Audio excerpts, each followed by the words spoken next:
The King's 3 Questions and Beggar's 3 Answers. The king was in a good mood. He turned to the young minister and asked with a smile, "What is the greatest wish of your life?" The minister was embarrassed. He lowered his face. The king laughed and said, "Don't worry, just tell me the biggest wish of your life." The minister knelt down and said humbly, "O king, you are the owner of the most beautiful kingdom in the world.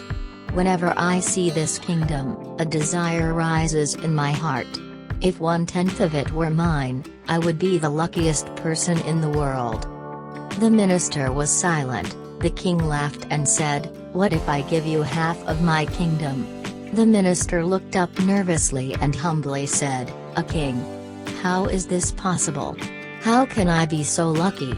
The king immediately called the secretary and ordered him to write 2 orders. The king first ordered that half of his kingdom be handed over to the young minister. In the second order, the king ordered the minister to be beheaded. The minister was astonished at both orders. The king sealed the orders and looked the minister in his eyes and said, "You have 30 days, you have to find answers to only 3 questions in those 30 days. If you succeed, my second order will be revoked and you will get half the kingdom, and if you fail, the first order will be cancelled and your head will be beheaded according to the second order." The minister's surprise turned into anxiety. The king then said, "Write down my 3 questions." The minister began to write. The king said, "What is the greatest truth of human life?"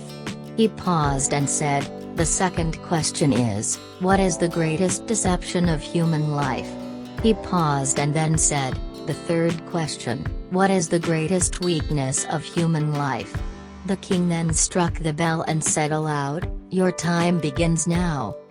The minister picked up the 2 orders and ran from the court. He gathered intellectuals, writers, thinkers, and intelligent people from all over the country this evening and put the question in front of them. But they could not form an opinion. The minister increased the number of intellectuals the next day, but the result was the same. He continued to increase the number of people in the coming days, but he could not get any satisfactory answer till he left the capital in despair. He raised the question all over the country but could not find a satisfactory answer. He kept walking around from city to city and village to village.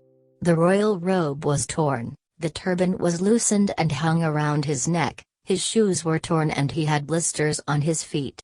Until the last day of betting came. He was to appear in court the next day. The minister was convinced that this was the last day of his life. Tomorrow his neck would be cut off and his body would be hung on the city's main bridge. He reached the slums of the capital in a state of despair. At the head of the population was a beggar's hut. He fell and reached this hut. The beggar was eating dry bread dipped in water. At the same time, there was a cup of milk and the beggar's dog was drinking milk. The beggar saw the condition of the minister, laughed and said, "Your Excellency, you're in the right place. I have the answers to all 3 of your questions." The minister looked at him in surprise and asked, "How did you guess? Who am I, and what is my problem?"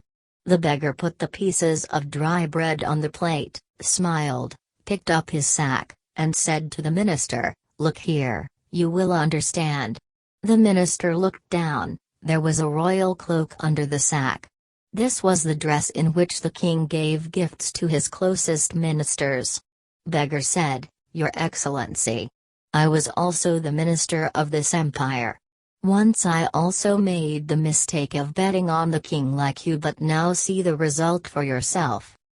The beggar then picked up a piece of dry bread and dipped it in the water again to eat. The minister asked sadly, "Couldn't you find the answer too?" Beggar laughed and replied, "My case was different from yours. I had found the answer. I told the king the answer. I tore the order of half the kingdom, greeted the king and came and sat in this hut. I and my dog both are living contented life." The minister was surprised, but it was not the time to analyze the former minister's stupidity. It was time to find out the answer. So instead of becoming an anchor person, the minister became a fugitive and asked the beggar, "Can you answer my questions?" The beggar nodded yes and replied, "I will answer the first two questions for free, but you will have to pay for the third answer." The minister had no option but to accept the bet. He immediately nodded in agreement. The beggar said, "The greatest truth in the world is death. No matter who a person is, he cannot escape from this truth." He paused and said, "The greatest deception of human life is life. Every one of us is deceived by life as eternal." Both of the beggar's answers were undeniable. The minister became devoted. He now asked the beggar for a bet for the third answer. The beggar laughed, picked up a cup of milk from in front of the dog, handed it to the minister, and said, "I will not answer the third question until you drink this milk." Sweat dripped from the minister's forehead. He placed the cup on the ground in disgust, and he did not want to drink leftover dog milk at any cost. The beggar shrugged and said, "Okay, you now have two options. You refuse it and the royal executioner will take off your head tomorrow, or you will drink this half cup of milk and your life will be saved and you will also become the owner of half the kingdom. But the decision is up to you anyway." The minister was in a dilemma. On one side was his life and half the kingdom, and on the other side was the leftover milk of a dog. He kept thinking until life and property were won and self-esteem was lost. The minister picked up the cup and drank milk in a gulp. The beggar laughed and said, "My son, man's greatest weakness is desire, forcing him to drink even leftover dog milk. This is the truth that made me tear the order of the kingdom and sit in this hut. I knew that the more I was deceived by life and the more I forgot about death, the more I would sink into the mire of desires and I would have to drink the filthy milk of desires to breathe in this mire every day. So my advice is, to know these three realities of life, and your life will go well." The minister took the gift of shame, embarrassment, and self-loathing and left the beggar's hut and walked toward the palace. As he approached the palace, his sense of embarrassment was increasing, his sense of humiliation was growing inside him, and he reached the door of the palace with this feeling. Terrible pain arose in his chest, he fell from the horse, took a long hiccup and his soul flew away.